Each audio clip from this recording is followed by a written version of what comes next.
రాధా, వంట అయిపోయిందా? అయిపోయిందండి. కాలు చేతులు కడుక్కుని రండి, వడ్డించేస్తాను.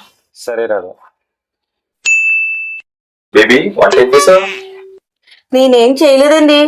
స్విగ్గీలో కానీ జొమాటోలో కానీ ఆర్డర్ పెట్టాను, తినేద్దాం. రాధా, ఈ ఏడు పంట బాగా పండింది, నీకోసం చీర తీసుకొచ్చాను రాధా. అయ్యో, నాకెందుకైనా చీర? మొన్నే కదా పండగ కొన్నారు కొత్త చీర.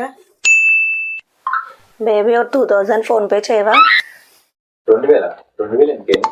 ఆన్లైన్లో చెప్పులు ఆర్డర్ పెట్టాను బేబీ, వచ్చింది. చెప్పులు 2000? కాలు వేసుకోవడానికా లేకపోతే బీరువాలో దాచుకోవడానికి?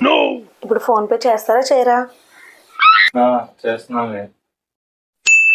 ఏమండి, మీ తమ్ముడు అలా ఖాళీగా తిరుగుతున్నాడు కదా, ఏమైనా డబ్బులు ఇచ్చి వ్యాపారం పెట్టిద్దామా? పెట్టించచ్చే, కానీ వాడు వ్యాపారం సరిగ్గా చేయగలుగుతాడు చేయలేడు. చేస్తాడండి, నాకు ఆ నమ్మకం ఉందండి. బేబీ, మా తమ్ముడు బర్త్డే వస్తుంది కదా, బైక్ కొందాం అనుకుంటున్నాను, ఏమంటావు? మీ జీతం అంతా మీ తమ్ముడికి మీ నాన్నకి మీ అమ్మకి పెట్టేసుకోండి. నేను నా కొడుకు గుడిమెట్ల దగ్గర అడుక్కుంటాను. మరిన్ని వీడియోల కోసం మా ఛానల్ ఇప్పుడే సబ్స్క్రైబ్ చేసుకోండి.